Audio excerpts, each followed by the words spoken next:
You're listening to Season 2 of Beyond Insights, your go-to podcast for all things accounting, business, and technology. Unsure how to improve your leadership skills, or whether you're suited to being a leader to begin with? Looking for ways to build a stronger team or take better risks? Then stay tuned. From cybersecurity, blockchain, and AI innovations to sustainability, employee retention, and work-life balance, we've got you covered. We speak to knowledgeable and insightful guests from varied backgrounds, industries, and locations from all around the globe. From this multiplicity of thought, we strive to find solutions to our most urgent business problems.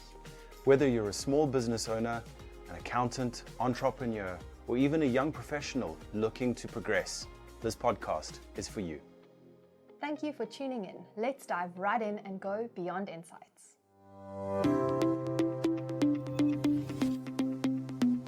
Hi everyone, welcome back to another episode of Beyond Insights.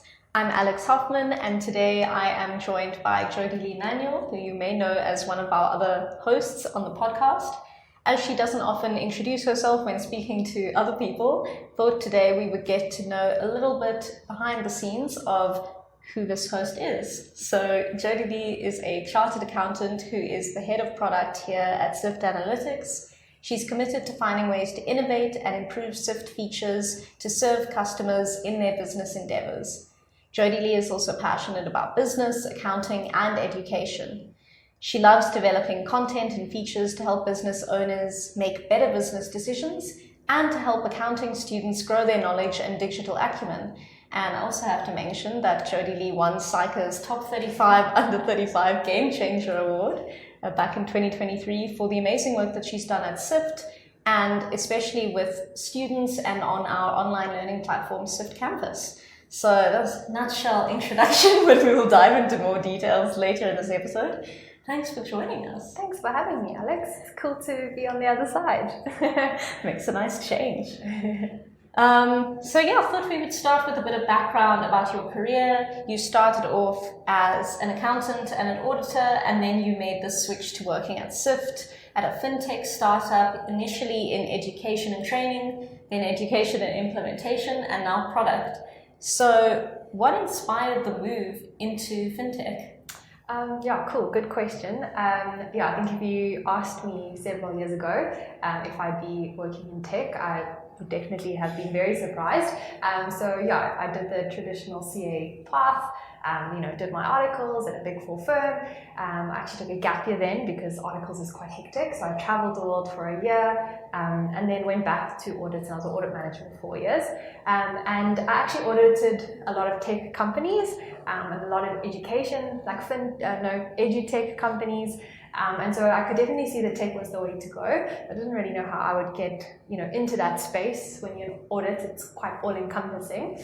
And then, Van Geddes, one of the co-founders of Syft, reached out to me and got me thinking about it. And the more I looked at the company, the more exciting, it looked, and the more I wanted to be a part of it. And the role initially, as you mentioned, was head of education. And education is something that's very close to my heart. I feel like there's one thing that has the power to change lives and change, for the better. It's education. So kind of took a bit of thinking. It was obviously a big change to kind of leave the traditional path of, audit, manager, senior manager. Do you really want to go for partner? That kind of traditional route, and go into this kind of uncharted territory. But the more I chatted, the more I realized there was actually so much more outside of, audits and FM. Because I think that's the one thing when you in those roles, you kind of see that's all. But when you leave, you realize you can start your own practice, or you could work in tech, or you could start your own business. Like there's so many things you can do, but you don't see that until you actually leave or kind of venture out of your comfort zone. Took that role, best decision I ever made. So glad to be here, and started building Syft Campus with Alex. And then just startup nature, you end up doing whatever's needed and learn and grow as much as you can. And so had several other roles, as you mentioned, throughout the time. Yeah, I think it's a really unusual leap to make. I think a lot of people think there's one clear path that they're going to take. You study accounting, you get into auditing, you follow that clear trajectory, but there are actually so many other routes that you can take, and you just kind of have to be brave enough to take that step to find out what else is out there. And fintech is it's so exciting because that's like the future of accounting is technology. I mean, we all use it in our daily lives, so it's really exciting to be part of, you know, the team that's really changing the way accountants will hopefully work. Yeah, absolutely. So I thought maybe we could break down some of the differences between the work that you used to do as an auditor and the work that you find yourself doing today. So there's actually more similarities than I thought there would be, but we can touch on those later. I think what's quite cool about working in fintech is you're building a product. So in a lot of other like accounting space roles, you either have monthly reporting or you're on audits, and so every month you kind of like go through the busy period of, you know, doing the monthly reporting, or every quarter or whatever you do the audit, and then you're very stressed, make the deadline, and then you start all over again. You kind of go to the next client. And remember when I was an audit, I think I had 1 month where it wasn't busy and the rest of the year was just going from one audit to the next. Whereas in product, we're obviously also super busy all the time, but it's exciting because we're really adding, building and improving on what we've done before. So I think that's quite a big difference for me.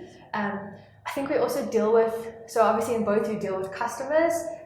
For me personally, the type of customers I've dealt with have changed quite a lot. I had a lot of big, very big corporate clients, like big listeds, and now we have some of those, surprisingly. Well, surprising to me when I first joined, but a lot more smaller customers, smaller businesses, and I think that's really exciting because small businesses are kind of the lifeblood of the economy, so really cool to see how we can help them grow and change. And yeah, I think it's just like such a dynamic team here at Syft. We work with really great people. Everyone's excited about what they do, and in audit, I also had really awesome people that I worked with, which is, I think, how I stayed there so long. But you're not always as fortunate, you know, in every role to have such a good team. Yeah, makes sense. And I do think the people at Syft really make it what it is. Definitely. Kind of touched on this earlier, but your role since you've been at Syft has changed quite a lot. Can you maybe take us through some of the changes and the experience that you gained from those changes? Yeah, cool. I think it's really a lesson for me in like making the most of every opportunity you have, and just trying to get involved as much as you can. So when I first joined, when I was deciding to join, I was taking on the head of education role, and part of that was to build Syft Campus, but part of it was also to make training videos. And as much as I love education, like initially the thought of sitting in a corner spending my whole day making training videos did not sound like what I studied 7 years to do. And so I was a bit apprehensive of, you know, coming to do that. And the more I chatted, the more I realized that, you know, Syft is really a place that the more you grow and develop, you know, the more you can do. So I joined and absolutely loved it. Alex and I built Syft Campus, and we didn't stop there. We did university projects. So we've had probably 4,000 students now, somewhere around there. In the last like 3-4 years, do projects on our software, and that really was amazing for me to be involved in, because in my auditing and even when I was an academic trainee at Wits, I really saw the need for digital skills and giving students practical application of like so many of the things we learn at varsity, and so super fun to be part of that. And yeah, we definitely never made it just about screen recordings. Campus, yeah, it became its whole own thing. We did live training, like so many different things, but through that we really learned the product really well. We really learned what customers wanted, and then like sales teams would have a call with a technical, you know, accountant who wanted more comfort on a feature, and I'd jump on the sales call, and customer success would need a workaround on how to do something, and I'd jump on that, and I basically just try to be as available as possible to anyone on the team who needed like accounting knowledge, because I had that accounting knowledge, and through that I learned a lot more about what customer needed, where the product maybe had gaps, where we weren't maybe doing really well in things. And we started getting involved in implementation, where customers with slightly more complex needs would come and say, listen, I want to use Syft, but I need to set it up and I don't have the time. And that was the birth of implementation. So I moved into that space. We started off with a very small team, if you can call it that, and eventually grew it into like a whole revenue stream for Syft. And again, there it was so great because we dug deeper into the product.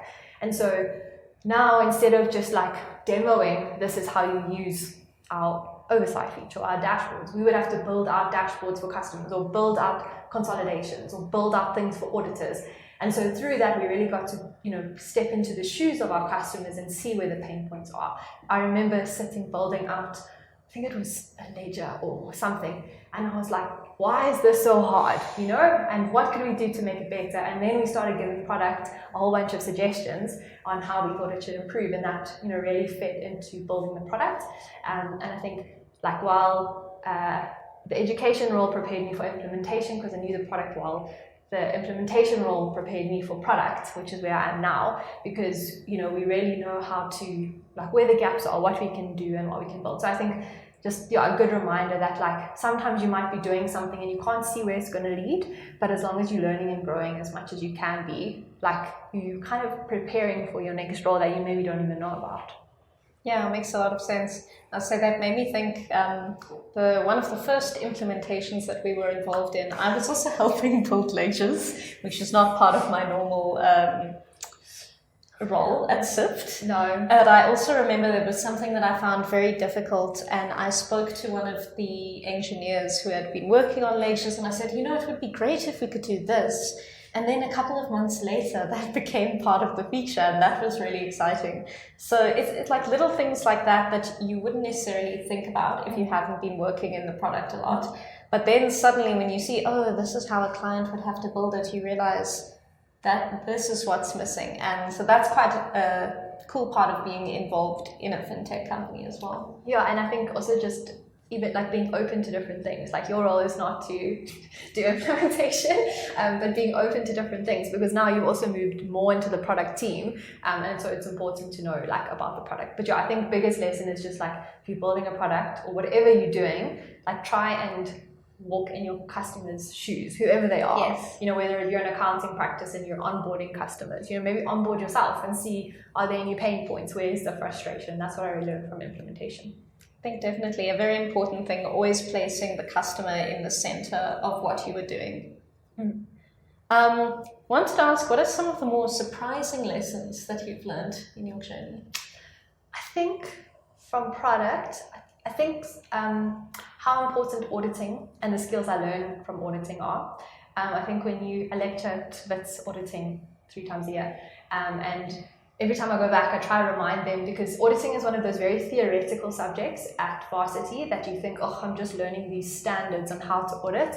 But it's actually so practical, because it teaches you about identifying risks, you know, thinking of what could go wrong, how to implement better processes, and all of those things, yes, help you audit a business, but also help you run a business, help you run a team, help us with, you know, considering where the risk for our product is, where could there be issues and errors. And I think, yeah, all those kind of skills of testing and stuff that I thought maybe I wouldn't use outside of audit, that's been very surprising for me. So, like, yeah, thinking of risk. And then moving back to when you were our head of education, what did you learn, or I suppose head of education and implementation, between those 2 roles, what did you learn about how accountants and small businesses use tech? Sure, good question. I think they don't use it enough. And I think it's something that I also found when, like, I was in audit. We are so busy doing the things that need to be done that we don't make time to, like, make our lives better. Like, technology has all these benefits. Like, I always say this when I was in audit, you know, there's all these technologies that could speed up what we did, but we were too busy to make the time to actually find out about that. And so, yeah, I think that's why, like, implementation was helpful, because, you know, how can we get setup time down? That's what we think now in product. How can we make it easier for people to use it? Syft Campus, we have so many great resources, but, you know, we don't have the time to actually sit in and do that. So I think it's about, I suppose, you know, cutting through all the tech that's out there, but really trying to see, like, is there a way I can do this quicker? So yeah, I think it's maybe not enough is the answer to the question. Yeah, I think for a lot of people, there's that hurdle of trying to set up the tech that's going to make things faster. So you've kind of got to see it as an investment. Okay, I'm going to take the time to learn how to use this tool, and then that'll help me in the future. I think another thing, especially when you're looking at implementation, 2 things actually. One, people want a solution that is going to solve everything for them. So say you've got this reporting process, you want a tool that's going to do everything in the reporting process. And of course, that's the ideal and what we strive for. But sometimes people will reject something that saves them half the time. So maybe spending 40 hours on reporting, maybe it'll save you 20 hours, but you still have to do that other 20. But instead of being open to, like, that level of efficiency, they kind of revert back to the manual process. So I think one is just, you know, being open to anything that will help improve. And then I think the other thing is people are very often, I don't want to say stuck in our ways, it sounds horrible, but we're used to seeing things in a certain way. And so sometimes maybe a solution might look a little bit different, or it might do something in a slightly different way. And maybe that's not good enough sometimes, maybe need it a certain way, but just being open to doing things a bit differently, and like looking for any efficiencies that can, speed up things. I think also just because something doesn't do everything that you want it to do, like you said, it doesn't mean it's not helping you. So being prepared to find compromises sometimes, because any time saved is still time saved. No, and I mean, compromise sounds like a bad word, but it's sometimes necessary. It's like, what can you do to save some time?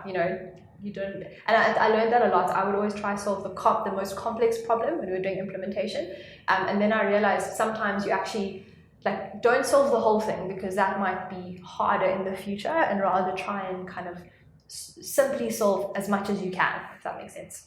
Yeah, I think it's the idea of it doesn't have to be all or nothing. Yes. You can find something in between. Yeah, agreed. What were some of the biggest challenges that you faced when you were helping users to implement financial reporting tools effectively? Good question. I think upskilling. So obviously we would do a lot of the setup, but then there is some level of maintenance or just knowing how to use it. And I think that was the toughest part, is we'd put so much effort into the solution, and then they wouldn't really use it to the full advantage. So we came up with a bunch of tools and training and all sorts of things. So I think it again comes down to making the time. And I think it's overcoming that expectation gap in terms of, we're solving the same problem, that you've got this problem when we're solving the problem, but it maybe looks a bit different to what you expected. Kind of trying to solve that as well. Yeah. Makes sense. And your experience of working with students, as we said, we've worked with more than 4,000 students around South Africa now. What have you learned from teaching students a bit more about how to use tech within accounting? So I think we've learned that there's definitely a need for it. I think whenever we do the projects, like us, the students, they haven't been exposed to Excel or logging into systems or working on a PC. And there's obviously reasons for that, like resourcing, internet, all of those things. But I think it's a big need to prepare them for the working world, because none of us actually work on paper anymore. And so students are going to have to work on that. So I think it's a huge need. I also think they're very receptive and get, more excited, especially in accounting. I think we worked with high school students, and I think the teacher told us they were so excited about accounting, and I mean, I love accounting, so I was excited, but that's definitely not a sentiment that was kind of common in my accounting class. And so I think there's a need for us to kind of relook at how we teach and reimagine why the subject is there, and get students excited about it and upskill them.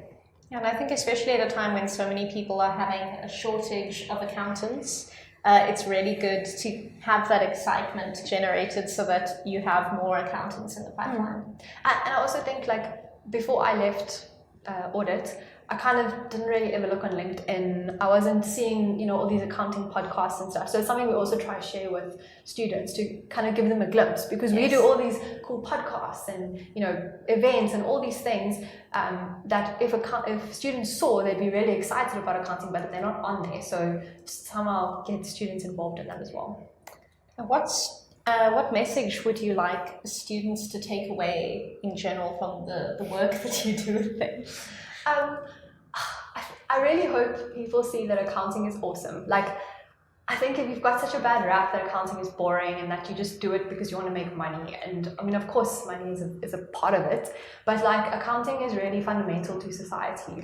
If we can have, accountants that help businesses make better decisions, those businesses can grow and employ more people. If doctors can run their finances more efficiently because they've got a good accountant, they can help more people. It's such an important part of society. And so as an accountant, you actually are, hopefully, if you're doing it properly, doing a service. And I think I just want students to know that, one, accounting is a great career choice to make. And two, just to get involved, and digitally upskill yourself. Take a course on campus, listen to a podcast, try to think of why you're learning what you're learning at varsity. And obviously, hopefully that will help you pass the exams as well. I think definitely a good message for the students. And then moving on to the next part of your job now, back to product. This might be a bit of a tricky question, but I will give it to you anyway. How do you ensure that your product development is aligning with what users actually need and not just what seems to be trendy at the moment? So yeah, I think that's a constant thing we think about and we challenge ourselves on. One way is we try to stay in contact with customers as much as possible. So we have regular meetings with customers that we set up, and we kind of actively set ourselves a target to chat to so many customers. At Syft, I think we're fortunate because we also, sit so close to our customer success team and our product support specialists who are chatting to customers all day, every day, and we build a good relationship with them. We have training with them every week where they give us the feedback from customers. So we have lots of practical ways to really listen to our customers and hear what they have to say. And then I think we definitely look at what's out there and what's happening, but also, as an accountant myself and as someone who sits in the product every day, we try and, not just be guided by what people think they want, but also by what we would think is useful by working in it every day. So yeah, I think it's definitely something we need to stay very aware of. It's exciting to, chuck an AI button in there because everyone's talking about AI, but is it actually helping the customers? It's exciting to put a pretty color, but what do customers want? So I don't think we get it right every single time, but we definitely think about it a lot. Absolutely. So as some of you may know, Syft was recently acquired by Xero. How did that change your perspective or approach to what you do? So I think it obviously was very exciting, but what's nice is that there's a lot of exciting new things, but a lot of things have stayed the same. So Syft's standalone product that we've been running is still a huge priority for all of us, and now we just have more resources to keep making it great.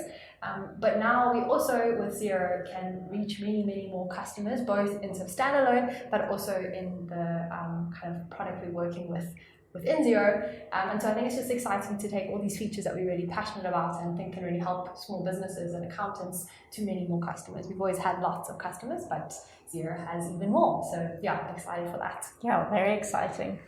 And while we're talking about the product, I thought I would ask you, what is one feature in Syft Analytics that you think is underused? So this is a tough question because if you've ever heard me doing training or anything, I have about 50 favorite features. I know that doesn't work in the English language, but I think in terms of a feature that's underused, it would have to be oversight, and that's potentially because it was one of our older features that's just got a new revamp. So if you haven't checked it out, go check it out. But what I think it's so underused, especially for accountants and bigger businesses, it's a great place to go and see kind of all the entities you have connected to Syft.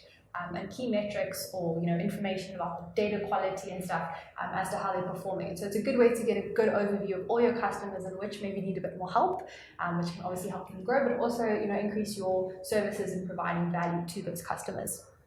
So if you haven't had a look at Oversight yet, now is your chance. This is the time. Go and have a look and see all of the great features within that. We've been talking a lot about how accountants should be using more tech and how there can be a few hurdles when they're trying to get into the tech space. So what are some recommendations you would make to accountants who are trying to find the right software for their needs? So I think it's definitely a difficult one, and I think the reason, at least in my view, that it's so difficult is because of time. Like we said, often we're so busy just trying to do our jobs. Like when I was in audit, there was always deadlines. We never had enough time, and so we never had time to go and explore tech. And so I think the first thing would be make the time. I know it's hard, but it will save you time. So lots of time in a sentence. But I think it's like firstly, take time to identify what your pain points are. What is taking you a lot of time. Okay, now I've said it too many times.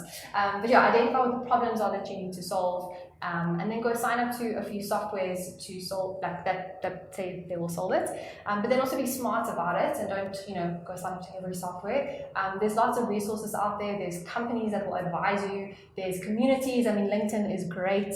There's like Xero communities. Accountants out there really are keen to share. They'll let you know what their app stack is, how they've solved problems. So reach out to that community and use that. But really just make time to go and try different tools, because it will make your life easier in the future. Yeah, absolutely. And I think quite a few of the people that we've had on this podcast have been experts in migrations and integrating different tools. So a lot of resources out there. Yes, and it's worth it. I think that's the biggest thing. It might cost money, or you feel like you really have this big deadline and you really can't find time to do it, but it will be worth it in the long run. And then a question that we ask a lot: how do you see the future of the accountant's role in this era of tech, of automation, of AI? How do you see that changing? I think it's really exciting because when I was in audit, first-year trainees did all the boring jobs. We had to tick in invoices, we had to select the samples, and it's all very important. It helps you understand the process and all that.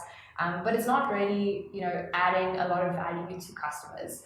Same with management reporting, there's a lot of stuff that accountants had to do in the past that didn't really add value. And I think what's exciting about AI and automation is it's really speeding that all up so we can focus on what actually is exciting, and that's helping that small business grow, or helping that doctor run his businesses better so he can see more patients.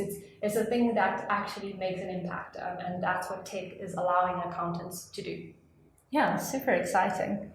And now we have a little tradition on the podcast where we have some rapid fire questions. So I'm going to rattle these off quickly. What's one piece of software, obviously aside from Syft, that you can't live without?